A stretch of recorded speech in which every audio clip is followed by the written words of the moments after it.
হচ্ছে পাকিস্তানের সমস্ত সেনাবাহিনী চেষ্টা করেও একে ট্রেস করতে পারেনি। সবথেকে বড় কথা কি জানেন তো, এটা ভারত পাকিস্তান যুদ্ধে খুব বড় একটা ভূমিকা অর্জন করেছিল। এই সাবমেরিন কোনোদিনও শত্রুদের চোখে ধরা পড়েনি আজ অবধি।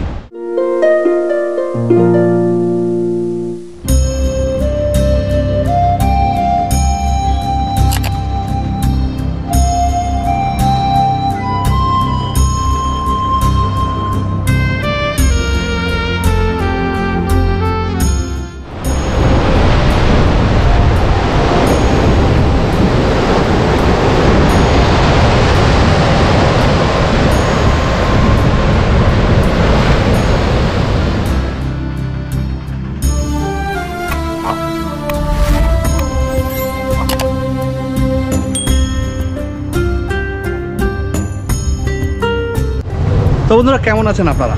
আমি সঞ্জীব বিশ্বাস, আপনাদের হোস্ট। আপনাদের স্বাগত জানাই আমার চ্যানেল বাউন্ডুলে বিশ্বাসে। বন্ধুরা, আজকে আমরা এসেছি এমন একটা জায়গায়, যে জায়গাটায় বা যে জিনিসটা আমাদের ভারতীয় সেনাদের জন্য একটা অভূতপূর্ব এবং অবিস্মরণীয় জিনিস হয়ে থাকবে আমাদের প্রত্যেকটা ভারতবাসীর মনে। আজকে আমরা এসেছি আইএনএস কুরসুরা সাবমেরিন মিউজিয়াম দেখতে, যেটা ভারতবর্ষে আনা হয়েছিল 1969 সালে সোভিয়েত ইউনিয়ন থেকে। এই হচ্ছে আইএনএস কুরসুরা সাবমেরিন। সবথেকে বড় কথা কি জানেন তো, এটা ভারত পাকিস্তান যুদ্ধে খুব বড় একটা ভূমিকা অর্জন করেছিল। কিন্তু তার সাথে সাথে আরও বড় জিনিস হচ্ছে যে এই সাবমেরিন কোনোদিনও শত্রুদের চোখে ধরা পড়েনি আজ অবধি।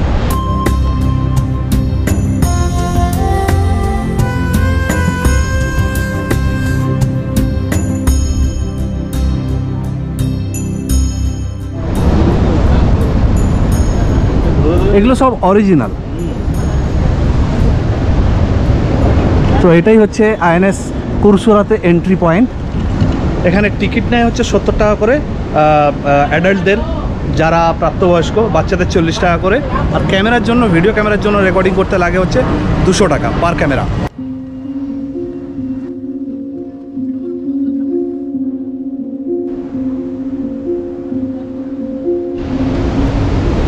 উনিশশো সালের ভারত পাকিস্তান যুদ্ধে এই আইএনএস কুরসুরা একটা বড় ভূমিকা অর্জন করেছিল। আমাদের দেশের সৈন্যদের সাথে কাঁধে কাঁধ মিলিয়ে এই যুদ্ধ করেছিল। আর সবথেকে বড় কথা হচ্ছে পাকিস্তানের সমস্ত সেনাবাহিনী চেষ্টা করেও একে ট্রেস করতে পারেনি। তো আমরা এখন ঢুকছি ভিতরে। এটা হচ্ছে এন্ট্রি গেট। একটা অন্য জগতেই ঢুকে গেলাম।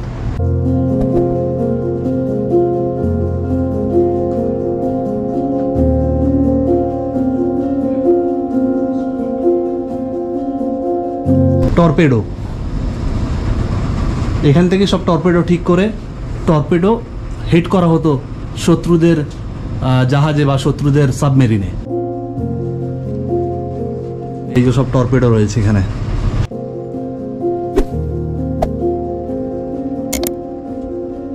এটা এখন পুরোপুরি এয়ার কন্ডিশন করে দেওয়া হয়েছে, যেহেতু এখানে প্রচুর টুরিস্ট এখানে আসে প্রত্যেক বছর।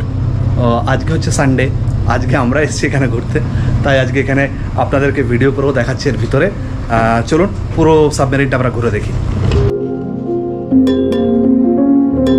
এই যে সব টর্পেডো রয়েছে, মিসাইলস রয়েছে এখানে।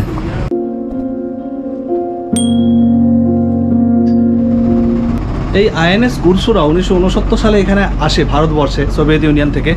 তারপর থেকে প্রায় 31 বছর এটা ভারতের জন্য সার্ভিস দিয়েছে এবং 2001 সালে এই সাবমেরিন ডিকমিশন করা হয়। আর 2002 সালে এই সাবমেরিনকে মিউজিয়ামে পরিণত করা হয়। তো সারা পৃথিবীর বিভিন্ন যত সাবমেরিন মিউজিয়াম আছে তার মধ্যে এইটা ভারতবর্ষের প্রথম সাবমেরিন মিউজিয়াম এবং সমস্ত মিউজিয়ামদের মধ্যে একটা অন্যতম মিউজিয়াম। এটা হচ্ছে কেবিন, যে ক্যাপ্টেন তার। আর চারিদিকে ছোট ছোট সব কেবিন রয়েছে। এই কেবিনের মধ্যেই সমস্ত সৈন্যরা থাকতো। 70 জন সৈন্য এই সাবমেরিনে থাকতো, রান্না করতো, খাওয়া দাওয়া করতো এবং তারা দিনের পর দিন এই বিনা সূর্যের আলো দেখে এই সাবমেরিনের মধ্যেই থাকতো আর কি। সব কিছু কিন্তু দেশের জন্য, আমাদের এই দেশের জন্য সমস্ত সৈন্যরা তাদের বলিদান আমরা কখনোই ভুলতে পারি না। এই যে এইখানে হচ্ছে খাওয়া দাওয়া হতো।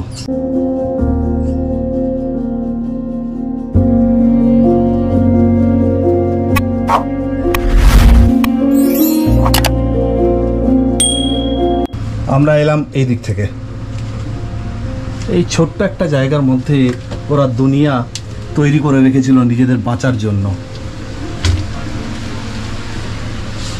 এইখানে এই কেবিনে শুতো, উপরে একজন নিচে একজন।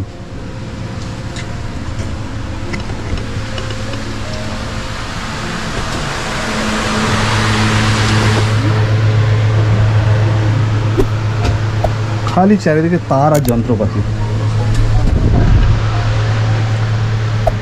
এই যে এটা হচ্ছে জলে নামার রাস্তা ছিল, এখান দিয়ে খুলে জলে নামতো, বা এই সাবমেরিনের নিচে মানে সাবমেরিনের যে নিচের পজিশন যেখানে সমস্ত ইঞ্জিন ফিঞ্জিন থাকতো সেই জায়গায় যাওয়ার রাস্তা হচ্ছে এটা।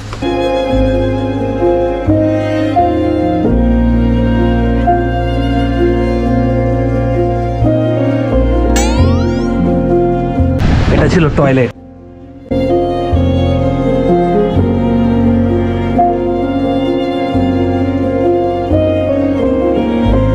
আর এখান দিয়ে সাবমেরিনের উপরে যাওয়া যেত, ওই উপরের গেটটা খুলে।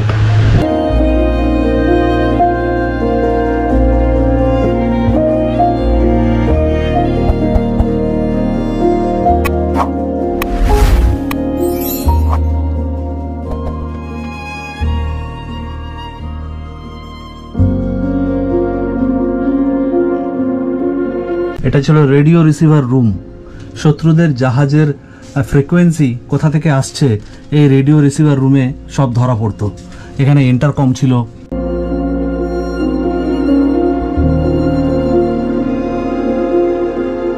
আর এখানে সৈন্যদের শোয়ার জায়গা ছিল, কেবিন।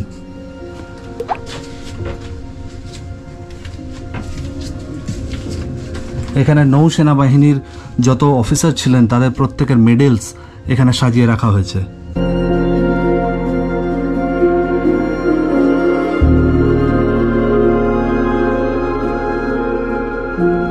এটা ছিল আইএনএস কুরসুরার কিচেন। এখানে রান্না করা হতো 70 জন সেনাবাহিনীর জওয়ানদের জন্য, আর এখানেই তারা খাওয়া দাওয়া করতেন।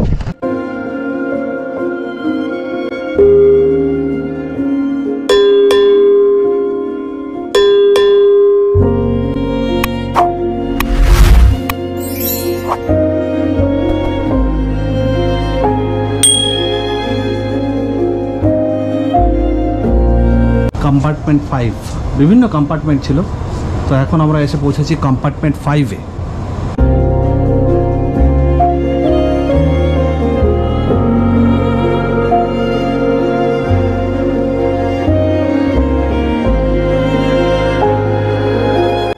আর এটা হচ্ছে কম্পার্টমেন্ট 6।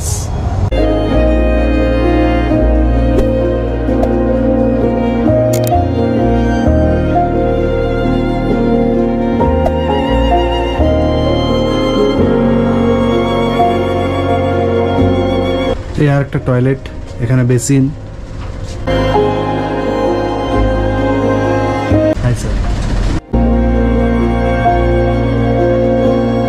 আর এটার একটা রাস্তা ছিল উপরের দিকে যাওয়ার।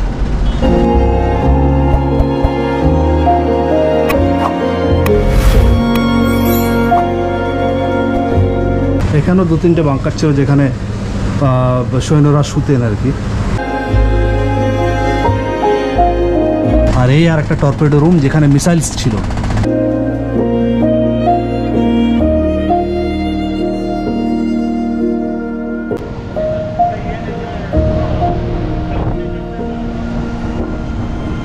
আর এই হচ্ছে বিশাখাপত্তনমের সমুদ্র, ভাইজ্যাকের সমুদ্র।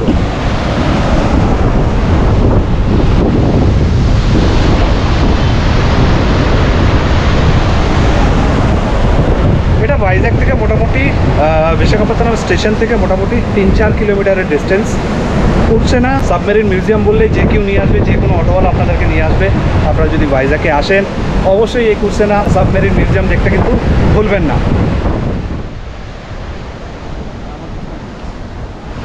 আর এটা হচ্ছে খুব মানে নিয়ার বাই আরকে বিচ। এই ভাইজ্যাকের একটা বিচের নাম হচ্ছে আরকে বিচ। রাধাকৃষ্ণা বা রামকৃষ্ণা অনেকে অনেক নামে ডাকে। তো সেই আরকে বিচের একদম পাশেই হচ্ছে এই কুরসেনা মিউজিয়াম।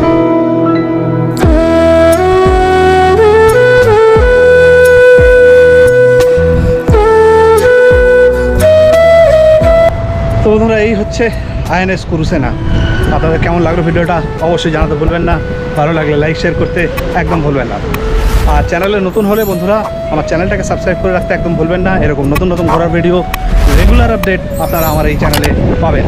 আমার চ্যানেলের নাম হচ্ছে বাউন্ডুলে বিশ্বাস, আর আমি আপনাদের হোস্ট সঞ্জীব বিশ্বাস। তাহলে বন্ধুরা আবার দেখা হচ্ছে নেক্সট এপিসোডে। ততক্ষণ পর্যন্ত ভালো থাকবেন, সুস্থ থাকবেন আর হাসতে থাকবেন। টাটা, বাই বাই, শব্বা খায়।